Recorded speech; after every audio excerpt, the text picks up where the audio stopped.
आपको कोई दिक्कत तो नहीं हो रही है?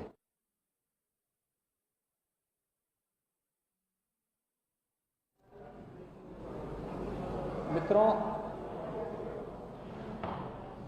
कोरोना के खिलाफ देश की जो लड़ाई वर्तमान में चल रही है, इसमें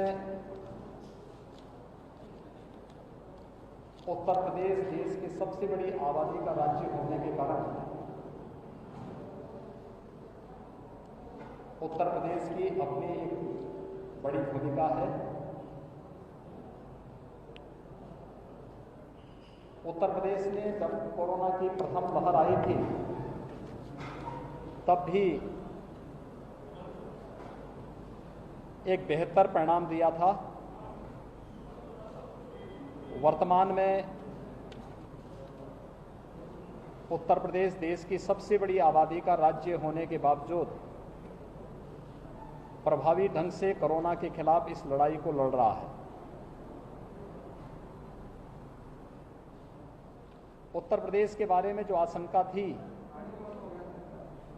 कि उत्तर प्रदेश में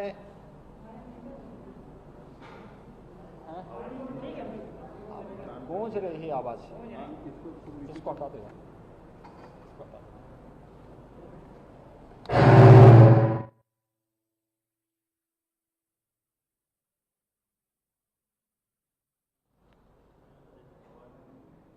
उत्तर प्रदेश में सबसे ज्यादा जो कोरोना पॉजिटिव के केस आए थे वह 24 अप्रैल को आए थे। वह 38,055 संख्या थी और उत्तर प्रदेश के अंदर जो कुल एक्टिव केस थे वह 30 अप्रैल को थे 3,10,000। पिछले 8 दिनों के अंदर यानी 1 मई से लेकर के 7 मई तक उत्तर प्रदेश में 65,000 एक्टिव केस कोरोना के कम हुए हैं। वर्तमान में 2,45,000 एक्टिव केस उत्तर प्रदेश में कोरोना के हैं और लगातार कोरोना के केसेज कम हो रहे हैं। प्रदेश के अंदर जिन क्षेत्रों में पॉजिटिविटी ज़्यादा थी, मैंने वहीं से अपनी समीक्षा बैठकों की शुरुआत की है। यद्यपि मैं 4 दिन पहले वीडियो कॉन्फ्रेंसिंग के माध्यम से प्रदेश के सभी जनपदों से जुड़ा था, लेकिन मैंने उचित समझा कि फील्ड में उतर करके लोगों के मन में जो एक भय है, इस भय को दूर करने, कोरोना के प्रोटोकॉल का पालन करने और वर्तमान परिस्थिति में जो रणनीति हमारी तय होनी है, इसका केंद्र बिंदु जनपद को बनना है। जनपद के अंदर हम प्रभावी ढंग से इसको आगे बढ़ा सकें, इस दृष्टि से आज मैं मुरादाबाद मंडल और बरेली मंडल की समीक्षा बैठक के लिए आया हूं। मैं इससे पहले मुरादाबाद मंडल में गया था। मुरादाबाद मंडल के बाद अब बरेली मंडल की समीक्षा बैठक के बाद बरेली मंडल में भी मैंने सबसे पहले यहां पर इंटीग्रेटेड कोविड कंट्रोल सेंटर का निरीक्षण किया है, जहां से जनपद की सभी गतिविधियों का संचालन होता है। विगत 1 सप्ताह के अंदर यहां पर इस मंडल में भी एक्टिव केस की संख्या 2800 कम हुई है और लगातार अभी इसमें कमी देखने को मिल रही है। एक आशंका व्यक्त की गई थी कि उत्तर प्रदेश में 5 मई तक 1 lakh positive case per day आएंगे। आज 8 मई है और आज जो Covid positive case Uttar Pradesh के अंदर आए हैं उनकी संख्या 26,000। यानी हम लोग अपनी रणनीति में और कोविड प्रबंधन में अब तक सफल रहे हैं। दूसरी आशंका जो व्यक्त की गई थी कि पंचायत चुनाव के बाद प्रदेश के अंदर तेजी के साथ कोविड के केसेज बढ़ेंगे। पंचायत चुनाव 29 को संपन्न हो चुका है, आज 8 मई है। 30 अप्रैल से लेकर के अब तक लगातार कोविड के केसेस में कमी आई है और हम लोगों ने 5 मई से एक विशेष अभियान भी प्रारंभ किया है। ये अभियान है प्रदेश के 97,000 राजस्व गांवों में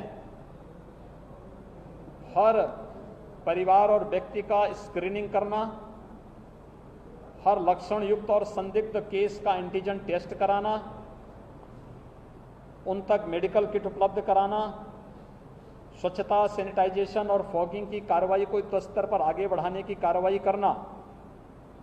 और ये कार्यक्रम हमारा प्रारंभ हो चुका है। प्रदेश के अंदर वर्तमान में 72,000 निगरानी समितियां, जिनमें 60,000 निगरानी समिति ग्रामीण क्षेत्र में और 12,000 निगरानी समितियां शहरी क्षेत्रों में वर्तमान में प्रदेश के अंदर कोरोना के बारे में जागरूकता और वहां पर स्क्रीनिंग के इस कार्य के साथ जुड़ी हुई हैं। निगरानी समितियों को हम लोगों ने ये जिम्मेदारी भी दी है कि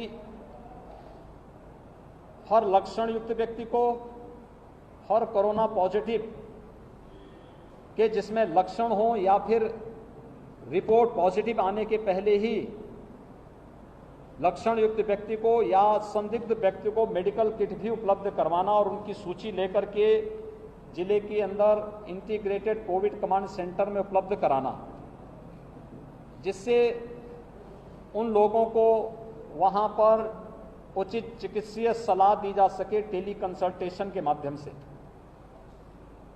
ये कार्य और फिर आरआरटी को सूची उपलब्ध करा करके उन लोगों के कोविड टेस्ट एंटीजन जांच करने की व्यवस्था को युद्ध स्तर पर आगे बढ़ाने का कार्य करना, यह सभी कार्य प्रदेश के अंदर 5 से प्रारंभ हो चुका है और युद्ध स्तर पर चल रहा है। अगले 1 सप्ताह तक ये कार्यक्रम प्रदेश के अंदर सभी 97,000 राजस्व गांवों तक पहुंचने के लक्ष्य के साथ हम लोगों ने प्रारंभ किया है। ये एक महामारी है और महामारी में पहली जब वेव आई थी तो पहली वेव में प्रदेश के अंदर ऑक्सीजन की जो कुल आपूर्ति थी, उस आपूर्ति से कई ज्यादा वर्तमान में हम लोग ऑक्सीजन की आपूर्ति करवा रहे हैं, क्योंकि हमारे पास पहले ऑक्सीजन आपूर्ति के यहां पे ऑक्सीजन सेपरेटर यूनिट थे। हमारे पास प्रदेश के अंदर एलएमओ, लिक्विड मेडिकल ऑक्सीजन, ये विभिन्न संस्थाओं के द्वारा एग्रीमेंट के आधार पर मंगाई जाती थी। लेकिन जब एक क्राइसिस हुई तो इसमें, क्योंकि पहले किसी हॉस्पिटल में हम लोग देखते थे कि अगर 500 बेड का हॉस्पिटल है तो उसमें 20-30 बेड का आईसीयू होता था, मुश्किल 30 से 35 लोगों को ऑक्सीजन की आवश्यकता होती थी।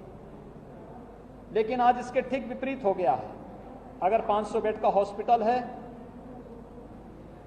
तो हर व्यक्ति को ऑक्सीजन की आवश्यकता है, उसमें वेंटिलेटर की भी ज्यादातर को आवश्यकता है, एचएफएनसी जिसमें बहुत ज्यादा ऑक्सीजन लग रहा है उसकी आवश्यकता है।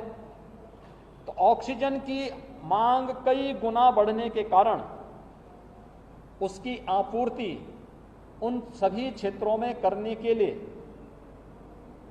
हम लोगों ने कई प्लानिंग की और मैं आभारी हूं आदरणीय प्रधानमंत्री जी का और भारत सरकार का, जिन्होंने ऑक्सीजन की आपूर्ति में हमें मदद की, जिसमें एयरफोर्स के जहाज के माध्यम से खाली टैंकर को यहां से उन स्थलों तक पहुंचाने में मदद करना, चाहे वो जमशेदपुर हो, चाहे जामनगर हो, चाहे बोकारो हो, उन सभी क्षेत्रों में पहुंचाने में योगदान देना और वहां से स्पेशल ऑक्सीजन ट्रेन चलाना।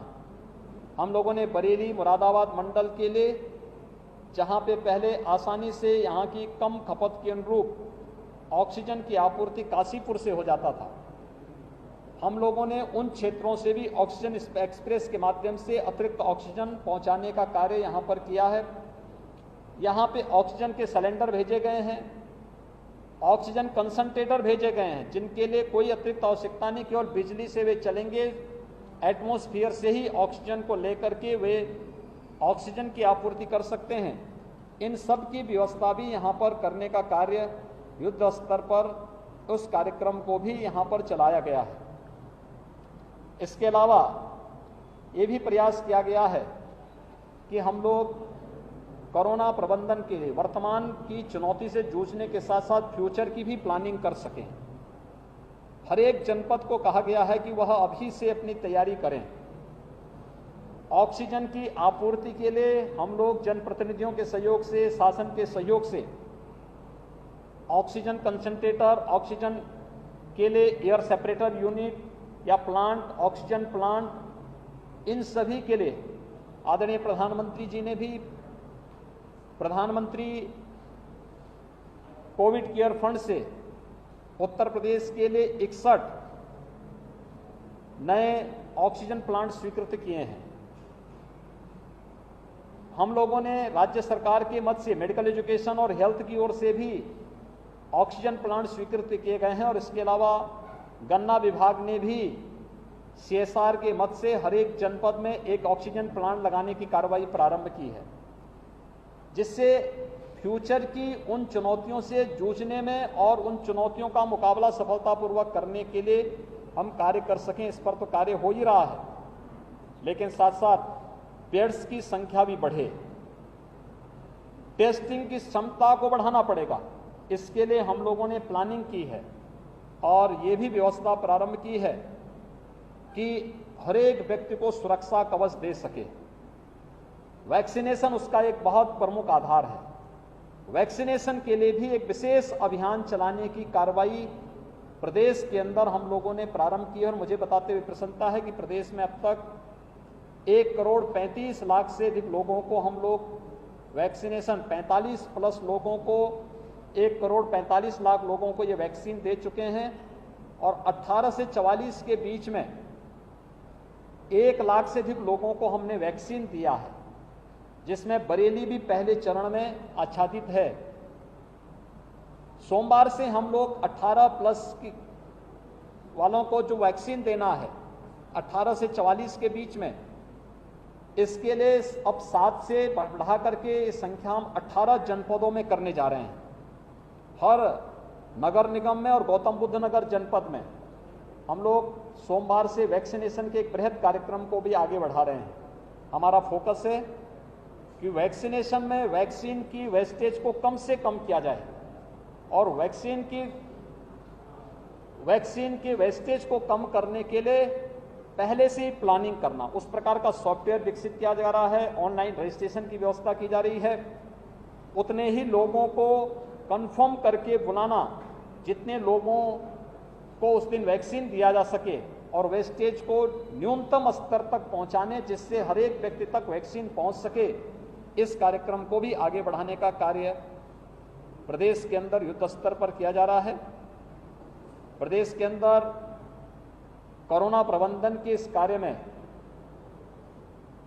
सेकेंड वेव को सफलतापूर्वक रोकने के लिए भी जो व्यापक कार्य योजना बनी है, भारत सरकार का मार्गदर्शन इसमें निरंतर प्राप्त हो रहा है, हर प्रकार का सहयोग प्राप्त हो रहा है। हम लोगों का पूरा विश्वास है कि जनता जनार्दन और सभी लोगों के सहयोग से, जनप्रतिनिधियों के सहयोग से हमारी प्रशासनिक मशीनरी सेकेंड वेव पर भी प्रभावी अंकुश लगाने और प्रत्येक नागरिक को हम लोग इस महामारी से बचाने में सफल होंगे। मेरी आप सबसे भी अपील है कि स्वयं का बचाव करते हुए कोरोना के प्रति व्यापक जागरूकता का हम कार्यक्रम जरूर चलाएं। खासतौर पर प्रत्येक व्यक्ति से अपील हो कि अगर आवश्यक नहीं तो घर से बाहर न निकलें। दूसरा, हाई रिस्क कैटेगरी को, 60 वर्ष से ऊपर के लोगों को, 10 वर्ष से कम के बच्चों को, गर्भवती महिलाओं को, कमजोर इम्यूनिटी के लोगों को एक से अधिक बीमारियों से ग्रसित किसी भी व्यक्ति को, जो लोग घर से बाहर किसी को निकलना आवश्यक है तो मास्क लगा करके चलें और 2 गज की दूरी का पालन करें। किसी वस्तु को छूते हैं तो सैनिटाइजर से हाथ को साफ जरूर करें। अगर इन नियमों का पालन हर व्यक्ति करे और शासन के द्वारा जो कोविड प्रोटोकॉल लागू किया गया इसका पालन करेगा तो निश्चित ही सफलता प्राप्त होगी। लोगों में काफ़ी अवेयरनेस आया है। मैंने आज स्वयं भी मुरादाबाद मंडल में, मुरादाबाद विकासखंड के एक गांव का विजिट किया था। होम आइसोलेशन में जुड़े हुए लोगों से मैं वहां पर देखने के लिए गया था उन्हें मेडिकल किट मिल रहा है कि नहीं मिल रहा है। वहां पर मेडिकल किट उपलब्ध हुआ था और ये कार्यक्रम हमारा युद्ध स्तर पर चल रहा है। निगरानी समितियां, आरआरटी और भी अन्य संस्थाएं इसमें मिलकर के इसको सफलतापूर्वक आगे बढ़ाने का कार्य कर रहा है और मुझे विश्वास है कि हम लोग सफलतापूर्वक इन कार्यक्रमों को आप सभी के सहयोग से इस सेकेंड वेव को भी रोकने और हर एक नागरिक को सुरक्षा प्रदान करने में सफल होंगे। बहुत बहुत धन्यवाद जी।